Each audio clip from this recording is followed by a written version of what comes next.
la travesía fotográfica de hoy visitaremos en la Quebrada de Humahuaca uno de los sitios arqueológicos más importantes de Argentina.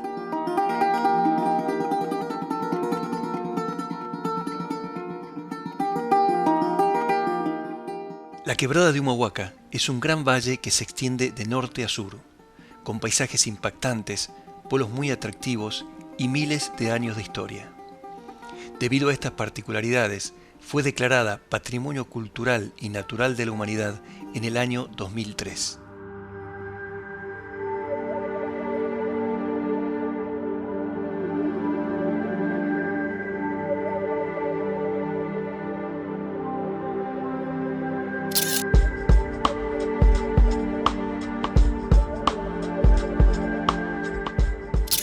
Tomando la ruta 9 me dirigí a Tilcara. Rodeada de un paisaje magnífico, es un importante pueblo de la Quebrada. La actividad turística tiene mucha importancia, pero también tiene vida comercial y cultural propia. Varios museos, buenos hoteles y restaurantes de comida andina la convierten en un lugar muy atractivo.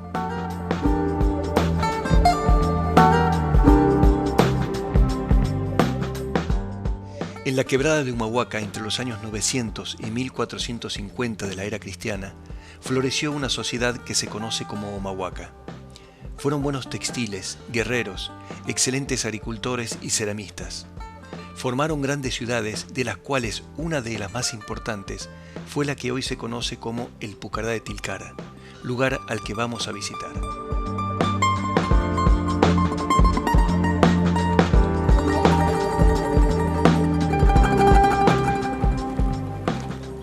Antes de ir al sitio arqueológico, subí a un cerro cercano a él para observarlo y fotografiarlo desde arriba.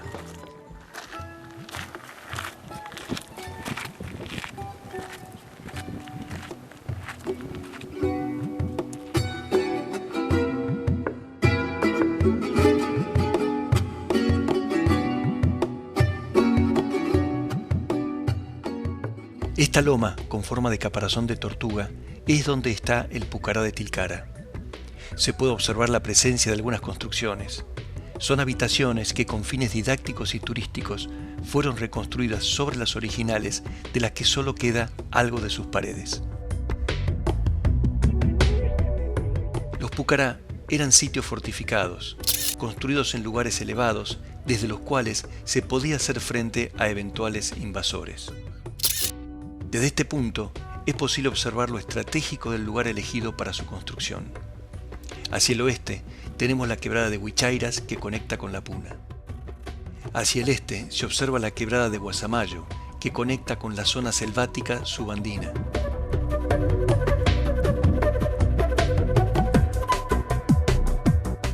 Hacia el norte se puede ver el pueblo de Tilcara y cómo se extiende la quebrada hacia la frontera con Bolivia. El Pucará de Tilcara no es el único en la quebrada. Hay muchos más ubicados a lo largo del valle. Lo que vemos acá es la quebrada de Humahuaca hacia el norte. Podemos ver un punto donde la quebrada se hace muy angosta y ahí tenemos otra ciudad fortificada, otro Pucará, que se llama el Pucará de Perchel. Luego de admirar la vista desde este punto elevado, comencé el descenso para ir al Pucará y encontrarme con el arqueólogo Pablo Mercoli. Pablo, contanos qué es el Pucará de Tilcara.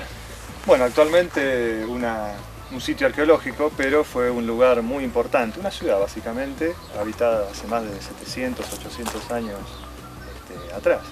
Así que esta ciudad se fue desarrollando gradualmente y poco a poco la fueron ocupando en secuencias hasta llegar a ser en un momento determinado un lugar muy importante por la aglomeración de personas que habitaban, y se hacían distintas tareas que abarcan desde la fabricación de cerámica, procesamiento de metales, piedra, hasta todo lo que es el aspecto arquitectónico.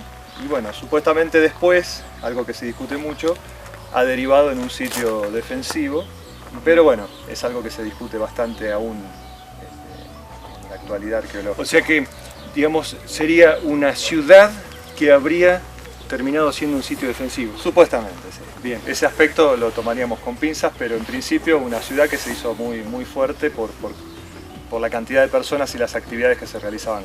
Como esta ciudad, por supuesto, había varias en toda la quebrada Humahuaca y quebradas altas y Puna, ¿no? Pero esta, bueno, ya veremos por qué tenía una particularidad especial, o tiene. Bien. Bueno, sigamos visitando. Sigamos. Los otros sitios importantes de la quebrada. ¿En qué grado de importancia estaría vamos a pararnos acá un poco, mirá, paisaje? ¿El Pucará de Tilcara? Entonces, el Pucará de Tilcara, dentro de lo que es todos los pueblos de la quebrada, ¿sí? ¿Qué grado de importancia comparativa tiene? No, desde el punto de vista arqueológico se evalúan varios aspectos, por ejemplo la dimensión del sitio y después toda la cronología arqueológica. La mayoría de los Pucará se ocuparon en determinado momento, pero este particularmente está entre los 3 o 4 más grandes de quebrada Humahuaca. Entonces eso ya le da.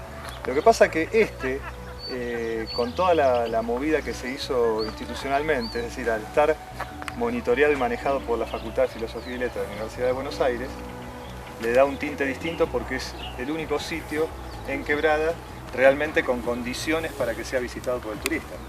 El resto no, porque el resto tenés que hablar con alguna persona que viva en las cercanías del sitio, que también lo cuidan, pero es diferente. Entonces, y además la dificultad de acceso también. La dificultad de acceso, exactamente.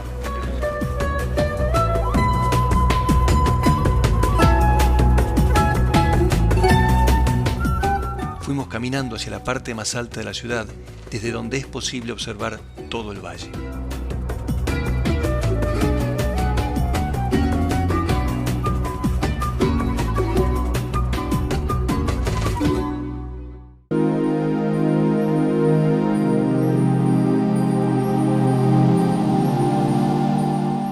En la parte más alta del Pucará de Tilcara hay un mirador desde donde se pueden observar paisajes impactantes hacia los 4 puntos cardinales. ¿Cómo describirías, Pablo, la cultura de este valle? ¿Sí? ¿Cómo empezaríamos una descripción? Ha sido un aspecto dificultoso durante todos los estudios que se han realizado acá, porque lo único que tenemos realmente pragmático, para decirlo de alguna manera, son las crónicas españolas. De ahí para atrás es mucho más dificultoso. Y entonces, bueno, tenemos los registros de los primeros estudios arqueológicos que estas personas etiquetaban a estos pueblos. Entonces trabajaban en Purmamarca y decían que eran los Purmamarca. Acá los Tilcara, los Humahuaca. Entonces eran como entidades diferentes, facciones distintas. Actualmente lo que se piensa es que, bueno, había cierta homogeneidad, ¿no? Sí diferente a lo que eran los pueblos de la Puna. Pero en este sector tenemos que seguir investigando porque ya no se los denomina de esta manera, pero había una afiliación muy cercana. O sea, podemos decir que había una cultura general en el valle, sí, con cosas en común. Se los denominó Omahuacas finalmente, Omahuacas, pero tenemos que seguir. Sí, los materiales muestran que había cierto emparentamiento, ¿no? O sea, había una afinidad racial, idiomática. Sí, vamos a decir que sí. Es un poco grueso el perdigón, pero bien. Vamos a decir que sí. Bueno, sí. Y en la parte, por ejemplo, cerámica, vos podés distinguir una cerámica de la zona más norte del valle, de la zona un poco más sur. ¿Podés distinguir una diferencia o había una homogeneidad también en lo que es cerámicas? No, en los estilos, en los motivos había cierta homogeneidad en lo que es quebrada principal, ¿no? Bien. Con alguna variante sutil. Ya en Puna no. En Puna tenemos otra cerámica bastante diferente, en los valles orientales más bajos y Yungas también otra cerámica diferente, pero está el tema de los intercambios que, bueno, hablaremos. Sí, en alguna época entraron los incas. Sí. ¿Cómo puedes describir cómo fue la influencia? ¿Cómo cambió el valle con la entrada inca? Bueno, supuestamente los incas han modificado todos los sectores y las regiones donde han invadido, para decirlo de alguna manera. En este caso particular todavía se sigue discutiendo cuál fue el impacto realmente, si fue un impacto fuerte o si fue un impacto moderado, porque la invasión incaica no siempre fue de la misma manera, dependía de los recursos, de la mano de obra principalmente. En este sector de Quebrada Humahuaca sí. Realmente estuvo la presencia efectiva, están los materiales, pero lo que más se estudia ahora es cuál fue realmente, si fue significativo o si fue más leve que en otros sectores del noroeste argentino.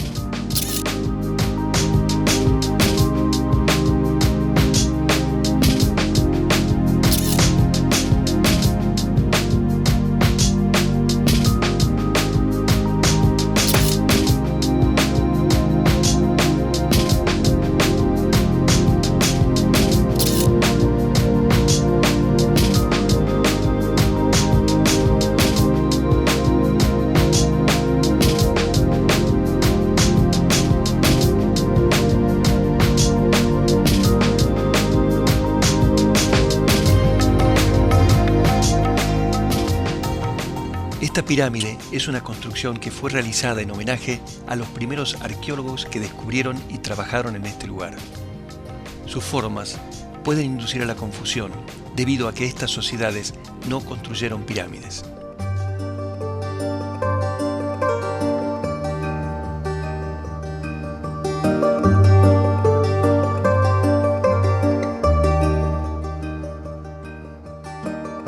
Estamos viendo una construcción acá. Sí, ¿Alguna reflexión sobre lo que estamos viendo? A ver. una reconstrucción. Bueno, no, esta es una de las viviendas reconstruidas. Como esta hay muchas. Y tiene aspectos positivos, aspectos negativos.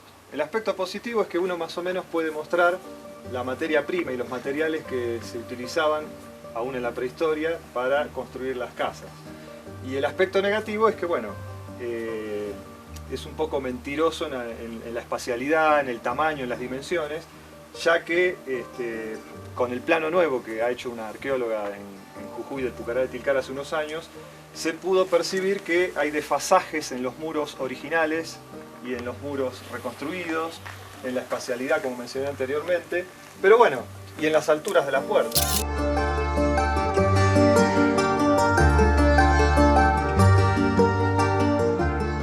Nos dirigimos hacia otras habitaciones, caminando entre la laberíntica construcción que en algunas partes tiene esta ciudad.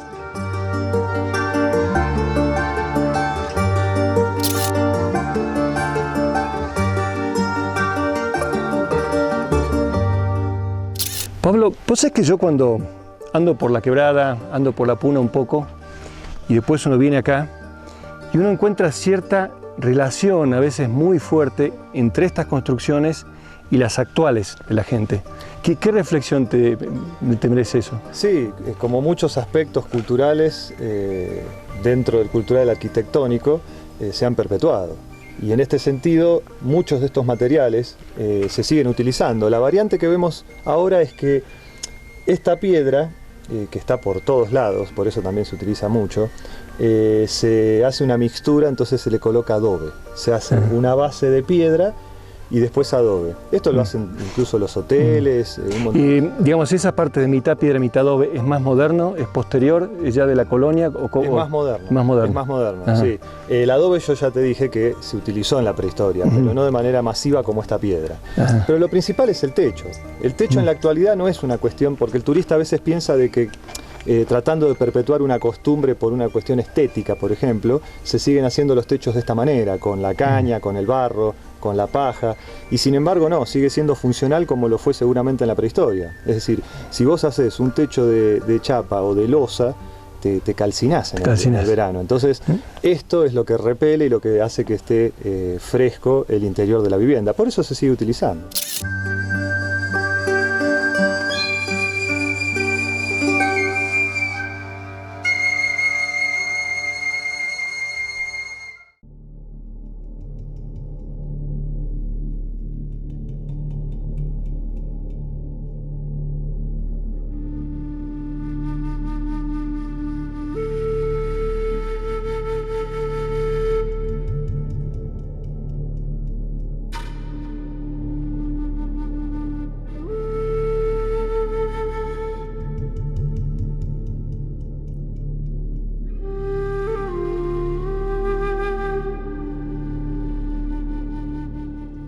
Caminar entre los cardones con una cámara adecuada permite fotografiar algunas de las numerosas aves que vuelan por el lugar.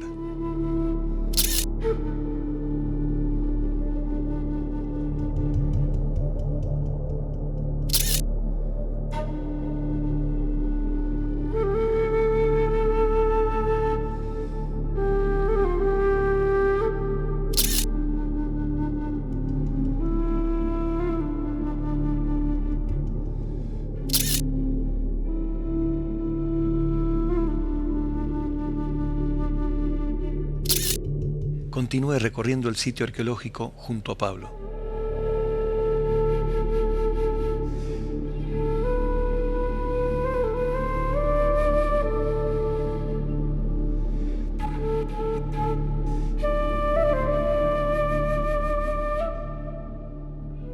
¿Cómo describirías la vida diaria de la cultura tilcara? Sí, para decirlo de alguna manera. Sí.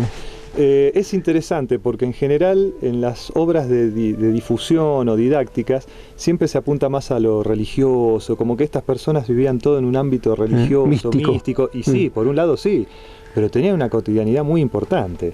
Es decir, hacían sus tareas cotidianas, vivían en familia, después podemos discutir la extensión de esa familia, y en general las viviendas podían ser, para decirlo de manera occidental y actual, un ambiente, a veces se subdividía, por supuesto, en otro ambiente más, y tenían adosado en algunos casos un patio, lo que se dice ahora un patio, que por ejemplo puede ser este.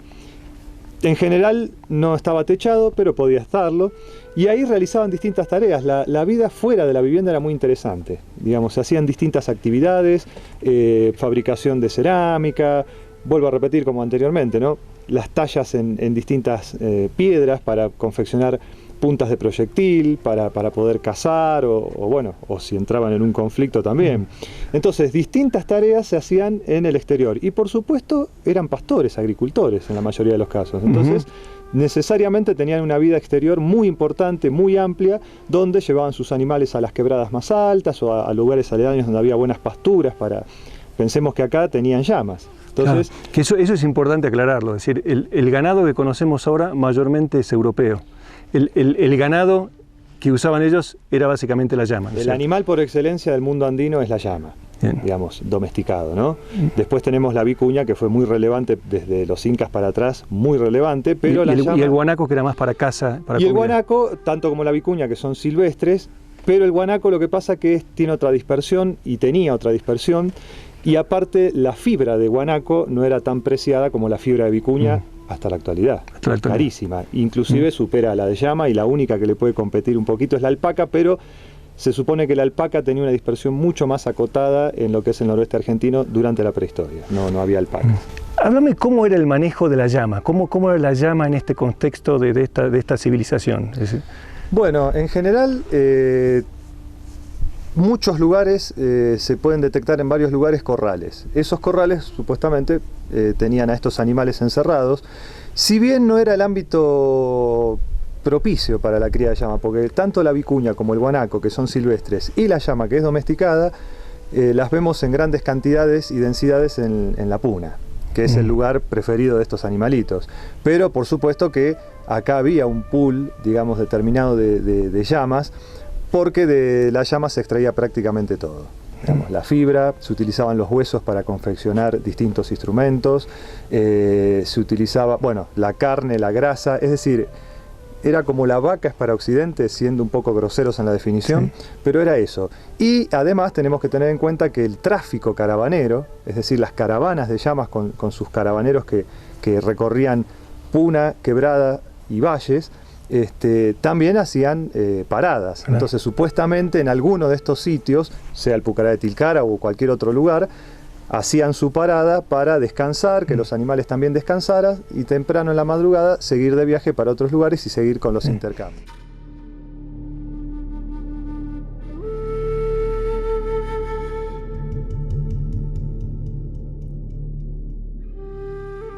Solo algunas viviendas están reconstruidas. Gran parte de la ciudad se mantiene con los muros originales. Aquí observamos un centro ceremonial incaico conocido como la iglesia. La gente del lugar le puso ese nombre debido a que tiene dos probables altares, los que habrían sido utilizados para sacrificios de animales en ciertas oportunidades.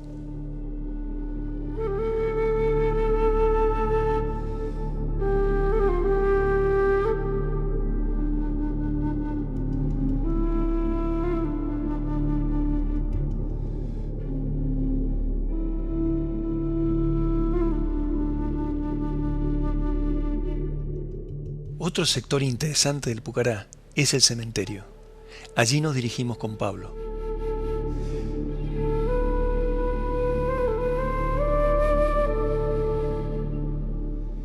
¿En qué lugar estamos ahora? Estamos en lo que se denomina necrópolis, pero que en los últimos años intentamos buscar otro término porque necrópolis suena muy a sociedad antigua, griega, pero es un cementerio básicamente, es un cementerio. Y bueno, vemos las tumbas confeccionadas en piedra, en general la mayoría circulares, Y esto además, cuando se depositaban los cuerpos, se tapaba con piedra laja, la piedra fina, ¿sí? Y después tierra arriba. Así que bueno, cuando vinieron los arqueólogos del principio del siglo XX, empezaron a excavar prácticamente la mayoría de la necrópolis. Hoy por hoy no se haría eso, se haría un muestreo de algunas tumbas y ya uno tiene una referencia. Y en general son todas tumbas colectivas. Es decir, eso te voy a preguntar, claro, ¿cuánto es una familia, por ejemplo? ¿O no? Puede haber, de acuerdo al tamaño, ¿no? Pero puede haber los esqueletos en general están en una posición genuflexa, como se dice. Después el español cambia esa postura y los pone rectos. Pero genuflexa con ofrendas o si no desarticulados los huesos. Entonces entra más gente, como una especie de osario, una suerte de osario. Pero bueno, esta práctica se viene dando desde mucho antes de la ocupación del Pucará. No los cementerios, sino los entierros en las viviendas, en las esquinas de las viviendas. Eso te iba a preguntar, porque habíamos visto en viviendas que había enterratorios también. Y tenemos acá, ¿por qué allá y acá? En términos generales, hasta lo que conocemos en la actualidad, desde los estudios arqueológicos, no abundan los cementerios. No abundan los cementerios prehispánicos. Sí aparecen en el periodo que se llama tardío, es decir, del 900 o 1000 en adelante, después de Cristo. Anteriormente solo se practicaba en las esquinas de las casas. Ahora, cuando aparecen los cementerios, conviven también con los enterratorios en las casas, porque vemos que en el Pucará tenemos esta necrópolis y entierros que han excavado los arqueólogos en las esquinas de las viviendas. Quiere decir que las dos prácticas convivieron en algún momento. Así que bueno, tenemos que seguir investigando cómo fue el tema de por qué algunas personas en los cementerios y por qué otras en las viviendas. ¿Qué variable está ahí metiéndose? Jerarquía, política, económica, social, pero es bastante difícil, ¿no? Las ofrendas en general no marcan muchas diferencias porque en todos los lugares hay ofrendas y no es una que abunde más que otra, como decir, bueno, este parece ser un jerarca de la época, no. Hay ofrendas de distinto tipo en distintas tumbas y como verán son más de 150, 200 tumbas. Ambrosetti y De Benedetti, que fueron los dos primeros arqueólogos que vinieron al lugar efectivamente, junto con Bowman, pero Bowman pasó de largo, nos habla concretamente de estas ofrendas, han excavado esto, y hablan que hay otros cementerios en el Pucará. Por ejemplo, en la parte sur, donde están los corrales, hablan de 2 cementerios más y un cuarto que no lo hemos detectado porque debe estar deteriorado, no se ven las estructuras. Rodeados por un paisaje majestuoso, en la travesía fotográfica de hoy, recorrimos junto al arqueólogo Pablo Mercoli uno de los sitios arqueológicos más importantes de Argentina.